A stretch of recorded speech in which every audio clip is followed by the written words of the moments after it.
Hello, and welcome to highlights of one of our conversations with, the monthly series of informal and enlightening conversations between the leading teacher, author, and speaker, Jim Self, and some of today's most progressive and connected teachers, channels, and authors. We hope you enjoy this highlight.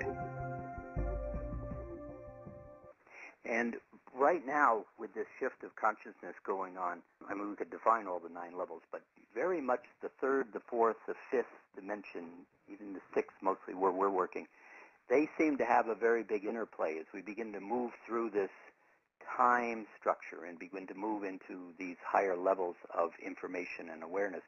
We're leaving behind a lot of the structural aspects of the 3rd dimensional game that have been structured in the 4th dimensional consciousness.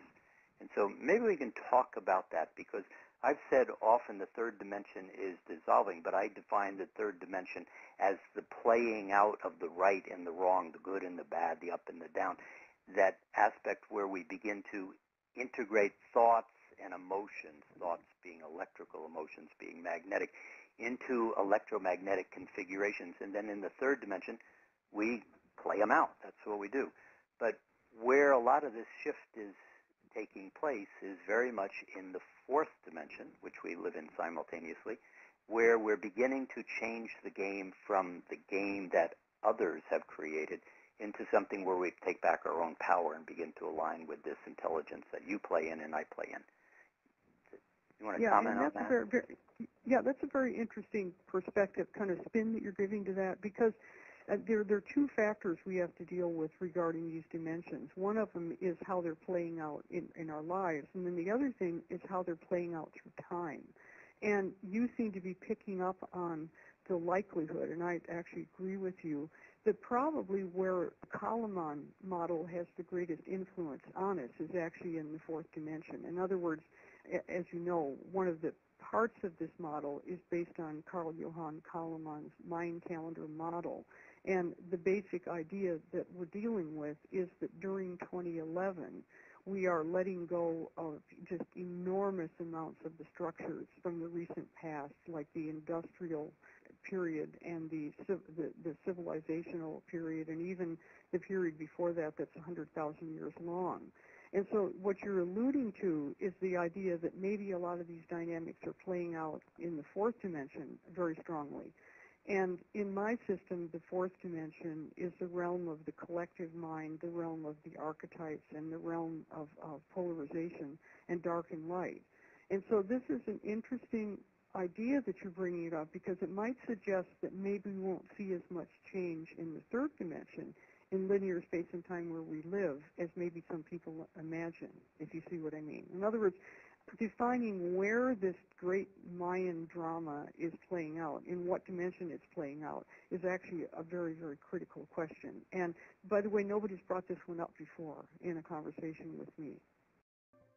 All right, let me take it a little bit further with you in that standpoint.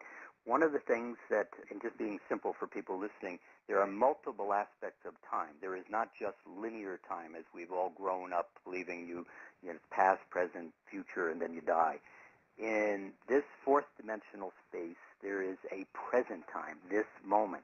And one of the things that I'm watching occur is people, you know, I used to ask the question, anybody knows time's going faster? And everybody would raise their hand. Anybody knows you have more on your plate than you did yesterday? Everybody raises their hand. How many of you notice you're losing your memories? And people would laugh and raise their hands.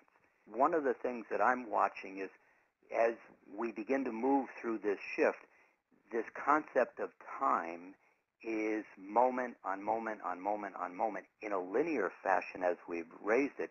But one of the things that's occurring is, as time is collapsing, all of the noise that we've held our attention on, all of the thoughts that we've held our attention on, being the thoughts of who we really are not in the first place, you know, those more or less those coats that we wear that say, I'm not okay, I don't fit, I don't deserve, I'm not smart enough. All of those thoughts combined with emotions that we hold our attention on are beginning to be cleared away as time collapses on itself. So we don't have the same attention points in and holding our attention on, I'm not okay. And so what I'm watching is as this fourth dimension, which to a great extent has been co-opted by corporations and businesses and the model of the industrial period of time, we've learned to get in agreement with that structure. We've learned to, this is my place, this is all I am, this is all I'm worth. And as that level of thought is being cleared away or dissolving, and time is beginning to collapse on itself, you don't have time to think I'm not okay anymore. That's where I'm watching the experience of the third dimension beginning to change, but the fourth dimension is losing its effect on illusion. Does that make any sense to you? Yeah, it's a really, like I say, nobody has really brought it up to me from quite that perspective.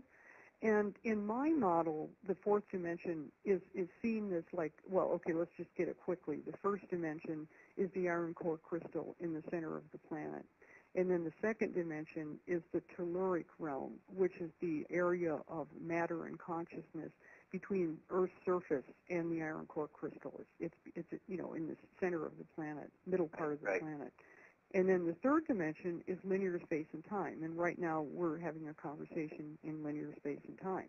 But then the fourth dimension is the accretion of all the thoughts and feelings of all the humans on the planet. And I say humans because this fourth dimensional level of collective thought is something that humans participate in. It's not something, your dog isn't lying around worrying about the war in Iraq, for example. Right. And so in that fourth dimensional field, then according to this model, when we enable ourselves to move through the fourth dimension and to get beyond a limited sense of ourselves, the way you put it is a sense of not being okay. Once we're able, for some reason with a therapist or in our own personal development, once we're able to move through that dimension, which is very polarized between dark and light and good and evil, and so people get stuck in kind of a time machine in a sense where they're just pushed all over the place. But once they're able to move through that, then what happens is these higher dimensions, the fifth, sixth, seventh, eighth, and ninth, start to really transform, transmute, and transfigure people. And of course, since I teach people how to do this, of course, I actually see people have experiences like that. And so I'm just kind of fascinated with your sense that a lot of this removal of these old structures and old patterns that have limited us so much are actually functioning in the fourth dimension. Because if this is true, Jim, then the idea that you're putting out has a tremendous level of importance. Because one good example would be, right now people are really grappling with the possibility that the United States financial system might default, or that there might be a lowering of the credit rating and therefore the interest rates go up, and in effect you default anyway eventually because it all falls apart.